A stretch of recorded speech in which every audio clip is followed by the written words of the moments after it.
परमात्मा की खोज। परमात्मा अंतर में है। परमात्मा से बिछुड़ी आत्मा परमात्मा से मिलकर ही सच्चा और स्थायी सुख प्राप्त कर सकती है। पर प्रश्न उठता है कि आत्मा परमात्मा से मिलाप कैसे करे। स्वामी जी महाराज फरमाते हैं, जीव अचेत न चेते भाई, घर सुख तज बन बन भटकाई। जाके घर सुख का भंडारा, क्यों भर में फिरे दर दर मारा। आप उपदेश करते हैं कि जीव अज्ञानी है। संपूर्ण सुखों का भंडार वह प्रभु इसके अपने अंदर है, पर यह उसकी खोज में बाहर भटकता फिरता है। आप आगे फरमाते हैं, घट भीतर तू जागरी, हे सुरत पुरानी।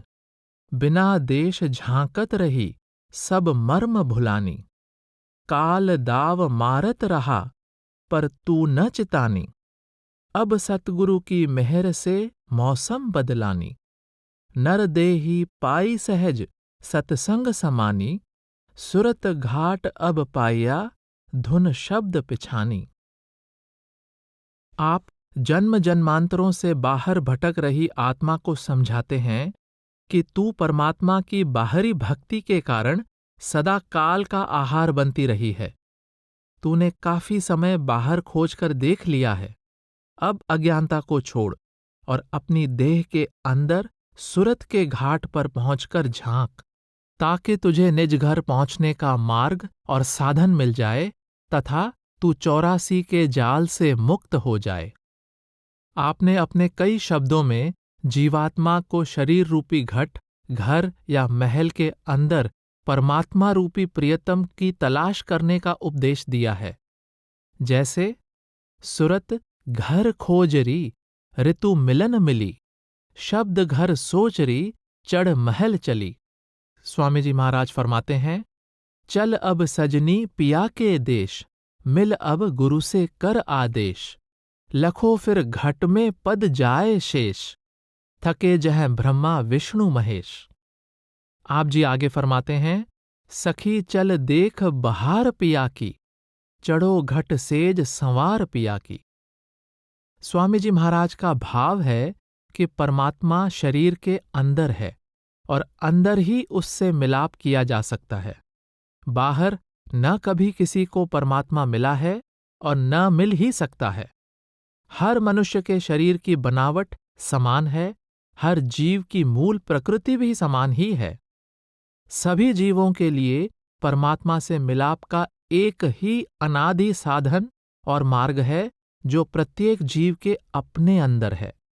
आप कहते हैं, घर में घर गुरु दिखलावें, धुन शब्द 5 बतलावें।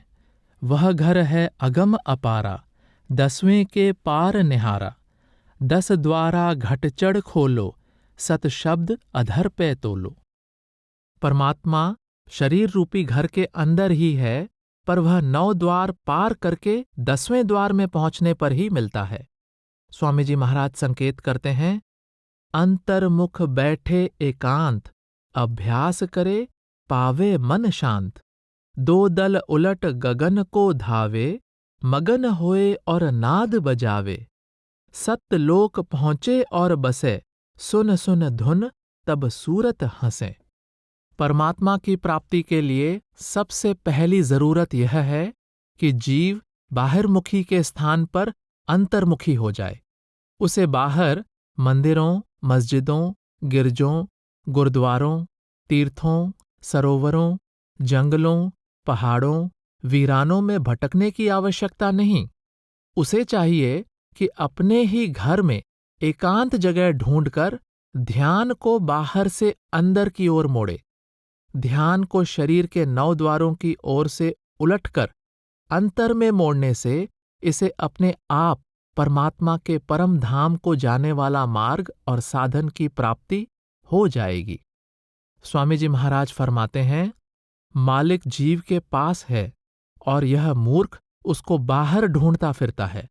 यानी काशी और प्रयाग वाले, अयोध्या, वृंदावन और हरिद्वार वाले, बद्रीनाथ में और अयोध्या और वृंदावन के बासी प्रयाग में भरमते फिरते हैं। यह भरमना सिवाय सतगुरु पूरे के और कोई नहीं छुड़ा सकता है। इस वास्ते सतगुरु की खोज करनी चाहिए। और पंडित और भेष आप ही भरम रहे हैं, औरों को भी भरमाते हैं। यही उपदेश अनादिकाल से सभी संत महात्मा देते आ रहे हैं। ऋषि मुनियों ने मनुष्य शरीर को नर नारायणी देह कहा है, क्योंकि इसकी रचना करने वाला नारायण इसके अंदर बैठा हुआ है और आत्मा अंदर ही उस नारायण से मिलाप कर सकती है।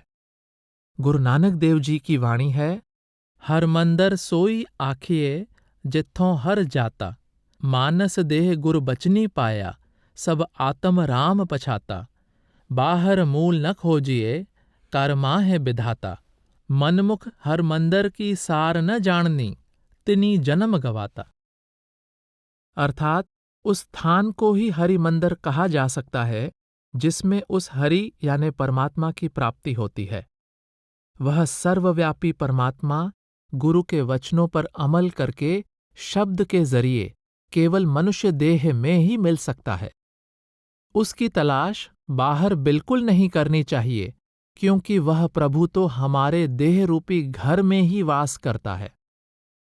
मनमुख इस असली हरि मंदिर के भेद को नहीं जानते और अपना जन्म बाहर भटकने में व्यर्थ गंवा देते हैं। संत नामदेव जी फरमाते हैं, अकुल पुरख एक चलत उपाया, कट कट अंतर ब्रह्म लुकाया। कबीर साहब कहते हैं, नौ कर देख जो काम न पूली, बस्त अनूप न पाई, कहत कबीर नवें घर मुँह से 10वें तत्त समाई। आप कहते हैं कि जो आत्मा रूपी स्त्री 9 द्वारों वाले घर यानी शरीर में ही भूली फिरती है, वह उस प्रभु रूपी अनमोल पदार्थ को नहीं पा सकती। जब वह 9 द्वारों से ऊपर उठ जाएगी, तब 10वें द्वार में पहुंचकर अपने असली तत्व में समा जाएगी। गुरु अमरदास जी फरमाते हैं, 9 दर ठाके तावत रहाए, 10वें निज कर वासा पाए। जीवात्मा शरीर के 9 द्वारों में से 10वें द्वार में पहुंच जाए तो सहज ही उस निज घर का मार्ग पा सकती है, जिसमें परमात्मा का वास है। प्रभु से मिलाप का साधन परमात्मा हर मनुष्य के अंदर है और उसकी प्राप्ति आत्मा को 9 द्वारों से समेटकर आंखों के पीछे लाकर रूहानी सफर तय करने से होती है। इस रूहानी सफर को तय करने का साधन क्या है? हम देखते हैं कि अंधेरे में बस्ती का रास्ता भूल चुका व्यक्ति ध्यान से बस्ती की ओर से आ रही किसी आवाज को पकड़ने की कोशिश करता है। उस आवाज के द्वारा उसे पता चलता है कि बस्ती दाईं ओर है या बाईं ओर, आगे है या पीछे। जब उसे बस्ती की दिशा का पता लग जाता है तो वह बस्ती की ओर से आ रहे किसी प्रकाश को पकड़ने का प्रयत्न करता है। इसके बाद वह आवाज की दिशा में और प्रकाश के पीछे चलता हुआ बस्ती में लौट आता है, जहां से आवाज और प्रकाश आ रहे थे।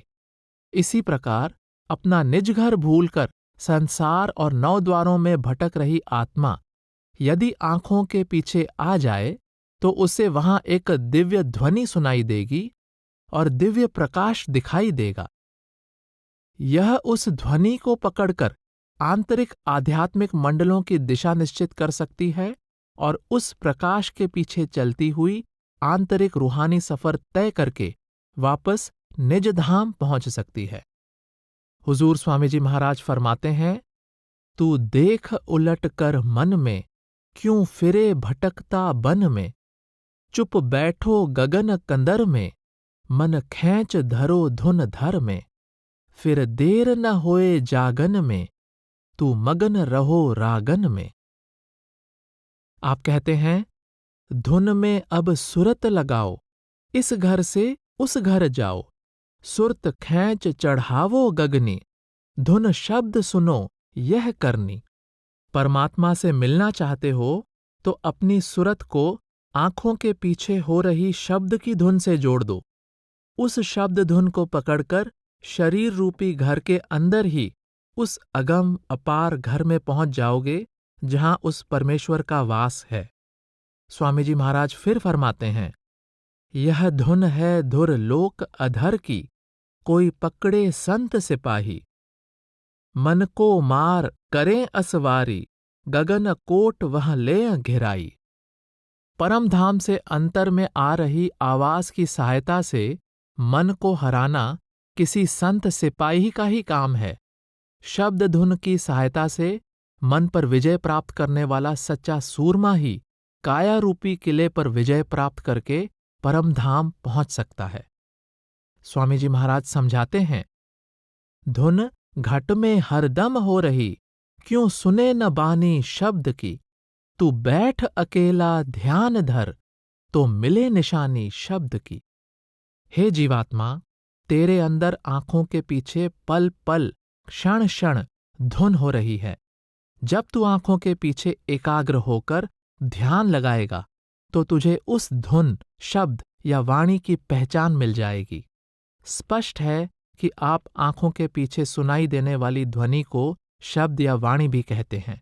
आप एक अन्य प्रसंग में उपदेश देते हैं, सुरत अब शब्द माहे नित भरना, करो यह काम और नहीं करना। गगन में देखो कंवल चमकना, दृष्टि पर देखो ज्योत दमकना। पकड़ धुन जाए धुनी से लगना, मान मद त्याग भर्म सब तजना। ध्यान को अंदर आंखों से ऊपर के भाग में एकाग्र करके सुरत को वहां सुनाई देने वाली शब्द धुन और वहां दिखाई देने वाले प्रकाश में लीन करने से आत्मा सहज ही निज घर में पहुंच जाएगी, जहां से ध्वनि और प्रकाश आ रहे हैं। एक अन्य प्रसंग में आप कहते हैं, गुरु दरियाव चलो श्रुत सजनी, मन की लहर संभार। दीपक हाथ चली घर अपने, मेटत घट अंधियार। धुन धधकार आदि की आई, पकड़ी ज्यों मकतार। मकड़ी अपने तार के सहारे ऊपर से नीचे उतरती है और उस तार के सहारे ही नीचे से ऊपर चढ़ जाती है। स्वामी जी महाराज संकेत करते हैं कि आत्मा रूपी मकड़ी शब्द के जिस अनादि तार द्वारा सतलोक से नीचे उतरी थी, शब्द के दीपक के प्रकाश द्वारा घट में रोशनी करके उसी तार के सहारे वापस ऊपर चढ़ सकती है।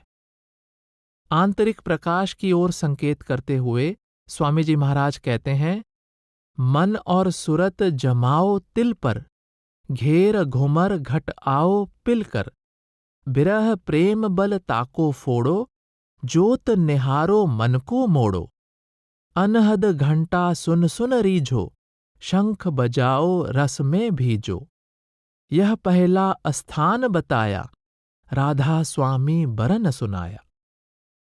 आत्मा को आंखों के पीछे एकाग्र करने पर हमारी आंतरिक रूहानी यात्रा शुरू हो जाएगी।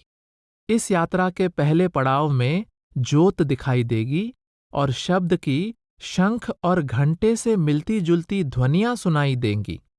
आप कहते हैं, गगन नगर चढ़ आरत करहूं, पिंड देश अब छिन छिन तजहूं। सुनो गगन में अनहद रागा, बढ़त जाए पल पल अनुरागा। मथ मथ शब्द ज्योत प्रकाशी, सुन सुन धुन भई सुरत अविनाशी। आप इशारा करते हैं कि आत्मा शरीर के निचले भाग में से सिमटकर आंखों से ऊपर के भाग में पहुंचकर शब्द के, घंटे और प्रकाश की कुदरती आरती को देखती है। यह आरती हर जीव के अंदर हमेशा हो रही है। स्वामी जी महाराज ने अंदर आंखों के पीछे सुनाई देने वाली धुन को शब्द या वाणी कहा है। आगे कहे प्रसंगों में आप इसी धुन को अनहद शब्द कह रहे हैं। आप फरमाते हैं, अनहद बाजे बजे गगन में, सुन सुन मगन होत अब मन में। गुरु सुनावे यह धुन तन में, सुरत लगा तू भी अब घन में। स्वामी जी महाराज आगे फरमाते हैं, गुरु कहें खोल कर भाई, लग शब्द अनाहद जाई। बिन शब्द उपाव न दूजा, काया का छुटे न कूजा। धुन में अब सुरत लगाओ, इस घर से उस घर जाओ। अंतर में हो रही इस ध्वनि को स्वामी जी महाराज ने नाम या नाम धुन भी कहा है। चढ़ोरी घट देखो मौज भली, अमीरस पियो आज अली। नाम धुन अंतर खूब खुली, खोई जमा मानो फेर मिली। चढ़ गगन शिखर खुली बंक नली, त्रिकुटी में बैठी शब्द पिली। सतनाम लखा दुख दूर टली, अलख अगम धुन चित्त खली। आप स्पष्ट करते हैं कि जब अंतर में शब्द यानी नाम की अमृत धारा से मिलाप हो जाता है तो आत्मा आंतरिक रूहानी मंडलों को पार करती हुई वापस अपने अमर धाम पहुंचने में समर्थ हो जाती है। आप अन्य प्रसंगों में नाम धुन का इस प्रकार वर्णन करते हैं। नाम गति पाई चढ़ आकाश, मोहतम गया देख प्रकाश। नाम धुन सुनी सुन्न 10 द्वार, नाम पद मिला महासुन्न पार। सुरत रहे लागी दिन और रात, शब्द रस अब नहीं छोड़ा जात। नाम धुन चली अधर से आत, अर्श का चरखा डाला कात। नाम धुन सुनो शब्द धुन गुनो, गगन चढ़ चलो प्रेम लौ लाए। स्पष्ट है कि स्वामी जी महाराज ने आंखों के पीछे अंदर सुनाई देने वाली ध्वनि और दिखाई देने वाले प्रकाश को ही परमात्मा की ही प्राप्ति का एकमात्र साधन माना है। आपने इस ध्वनि को ही शब्द, वाणी, अनहद शब्द और नाम आदि कहकर पुकारा है। केवल स्वामी जी महाराज ने ही नहीं, बल्कि संसार में अलग अलग समय में और अलग अलग स्थानों पर आने वाले सभी पूर्ण संतों ने इस ध्वनि, शब्द, वाणी, अनहद शब्द या नाम को ही परमात्मा की प्राप्ति का एकमात्र साधन माना है। कुछ महात्माओं ने केवल शब्द की धुन को पकड़ने का, कुछ ने शब्द के प्रकाश को पकड़ने का और कुछ ने धुन और प्रकाश दोनों को पकड़ने का संकेत दिया है। पर परमात्मा की प्राप्ति के लिए सभी पूर्ण संतों ने केवल इसी साधन का उपदेश दिया है। कबीर साहब की वाणी है, पूरब जन्म हम तुमरे सेवक, अब तो मिटिया न जाई। तेरे द्वारे तुन सहज की, माथे मेरे दगाई। दागे होए सो रन मह जूझे, बिन दागे पग जाई। साधु होए सो पगत पछाने, हर लय खजाने पाई। आप कहते हैं कि हे प्रभु, हम इस रचना में जन्म लेने से पहले ही तेरे सेवक हैं। हम तेरा अंश हैं और आदिकाल से हमारे अंदर तेरी प्रीति समाई हुई है। जैसे राज दरबार की ओर से चुने गए घोड़े को दागा जाता है और उस पर शाही मोहर लगाई जाती है, इसी प्रकार इस बात की निशानी के तौर पर कि हम सचमुच तेरे सेवक हैं, तूने हमारे मस्तक पर अपनी दरगाह से आ रही सहज धुन की मोहर लगाई हुई है। अब तो मिटिया न जाई। शाही दरबार द्वारा दागे गए घोड़े का दाग या निशान कभी नहीं मिटता। हमारे मस्तक में तेरी निशानी की यह धुन यानी आवाज भी अमिट है। केवल दागे गए घोड़े ही युद्ध में जूझते हैं, उसी प्रकार केवल इस धुन का सहारा लेने वाले जीव ही सच्ची भक्ति के संग्राम में जूझ सकते हैं। जो लोग इस धुन के बिना भक्ति की रणभूमि में उतरते हैं, वे बिना दागे गए घोड़ों की तरह भगोड़े हो जाते हैं। वे मन से लड़ाई जीतकर परमधाम नहीं पहुंच सकते।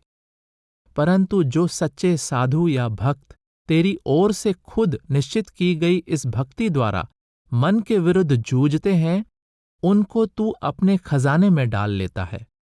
उनको जीवन का युद्ध जीतकर तेरे साथ मिलाप का इनाम मिल जाता है।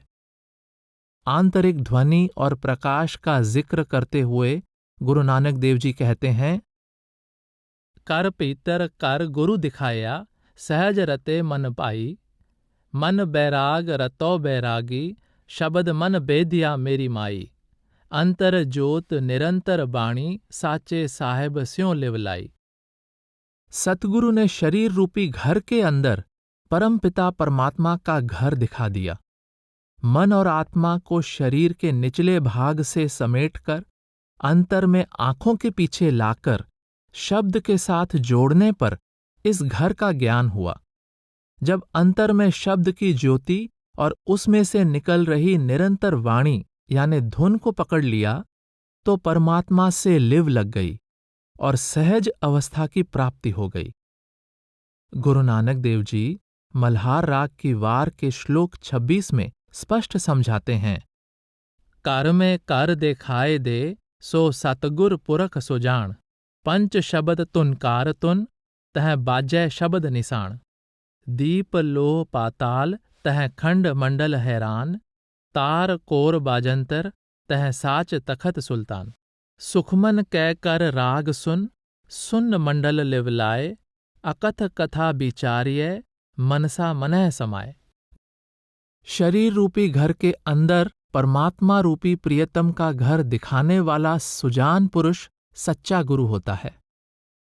उस घर की यह निशानी है कि उसमें शब्द की 5 धुनें गूंज रही हैं। शब्द की घोर धुन सुन्न मंडल में बज रही है, जहां परमात्मा रूपी सच्चे सुल्तान का तख्त है। जो प्राणी सुखमन अर्थात शरीर के आंखों से ऊपर के भाग में स्थित सुषुम्ना नाड़ी में पहुंचकर उस शब्द के राग को सुनने लगता है, उसकी लिव सुन्न मंडल में लग जाती है और वह उस सच्चे सुल्तान की सच्ची दरगाह तक पहुंचने में सफल हो जाता है। गुरु साहब इसी शब्द के अंत में कहते हैं, सबद खोज एह घर लहे नानक ताका दास। आपका भाव है कि शब्द धुन की सहायता से शरीर रूपी घर के अंदर सचखंड रूपी घर के दर्शन करने वाले व्यक्ति धन्य हैं। गुरु रविदास जी कहते हैं, गगन मंडल में आरती कीजय, नाद बिंद इक मेक करीजय, सहस कंवल सिंहासन राजय, अनहद झांझन नित ही बाजय, एह विध आरती सांची सेवा, परम पुरुष अलख अभेवा, कहे रविदास गुरुदेव बतावे, ऐसी आरती पार लंघावे। भाव यह है कि आत्मा को आंखों के पीछे एकाग्र करने से अंतर के गगन में अनहद शब्द की झनकार सुनाई देती है। इस प्रकार अंतर में शब्द की इस सच्ची आरती से जुड़ जाने पर जीव उस परम पुरुष से मिलाप करने के योग्य बन जाता है। सूफी दरवेश हजरत शाह नियाज कहते हैं कि सारे संसार में वह आवाज गूंज रही है, तू उसको सुनने के लिए अंदर के कान खोल। आंतरिक कान खोलने पर तुझे वह अखंड धुन सुनाई देगी, जिसके सहारे तू जन्म मरण की सीमा के पार चला जाएगा। हमा आलमपुर अस्त अज आवाज, लेक दरहाए गोशे खुद कुन बाज, बिश्नवी यक कलामे ला मकतू, अज हदूसो फना बुवद मरफू। आपका भी यही भाव है कि परमात्मा की दरगाह से आ रही शब्द की अनंत अविनाशी आवाज ही परमात्मा की दरगाह में पहुंचने का एकमात्र साधन है। संसार के सभी धर्म स्थानों में किसी न किसी रूप में ज्योत जलाई जाती है और घंटे, शंख, नगाड़े आदि की आवाज पैदा की जाती है। जैन, बौद्ध और हिंदू मंदिरों में ज्योत जलाई जाती है और शंख तथा घंटे बजाए जाते हैं। ईसाइयों के गिरजाघरों में भी पूजा शुरू करने से पहले घंटा बजाया जाता है और अंदर मोमबत्तियां जलाई जाती हैं। मस्जिदों में मौलवी बांग देते हैं, वहां नगाड़े बजाए जाते हैं। मज़ारों पर चिराग जलाए जाते हैं। परमात्मा के भक्त समझाते आ रहे हैं कि हमारा शरीर परमात्मा का सच्चा मंदिर, गुरुद्वारा, मस्जिद या गिरजाघर है, जिसके अंदर शब्द की धुन गूंज रही है और शब्द का प्रकाश आ रहा है। हम इसी शब्द की धुन और प्रकाश के जरिए परमात्मा से मिलाप कर सकते हैं। उन्होंने बाहरी घंटे, शंख और ज्योत का वर्णन आंतरिक ध्वनियों और आंतरिक ज्योति का संकेत देने के लिए किया था। संत महात्माओं ने बाहर ज्योत जलाने और शंख या घंटे बजाने को परमात्मा की भक्ति नहीं कहा। बाहरी शंख, घंटे और ज्योत असल की नकल हैं। असली ज्योति और असली ध्वनि तो हमारे अंदर है। संत महात्माओं ने अंतर में शब्द की सच्ची धुन और शब्द के सच्चे प्रकाश में आत्मा को लीन करना ही परमात्मा की प्राप्ति का एकमात्र सच्चा साधन माना है। इस साधन को ही उन्होंने शब्द, नाम, वाणी, नाद, हरि कीर्तन, अखंड कीर्तन, कलमा आदि कहा है और इसी को परमात्मा का हुक्म, अम्र, रजा आदि कहकर पुकारा है। इसी को संतों ने अनहद शब्द, अनहद नाद, अनहद वाणी आदि नाम दिए हैं। स्वामी जी महाराज की वाणी में प्राप्त इस शब्द यानी नाम के संबंध में आगे सविस्तार चर्चा की जाएगी।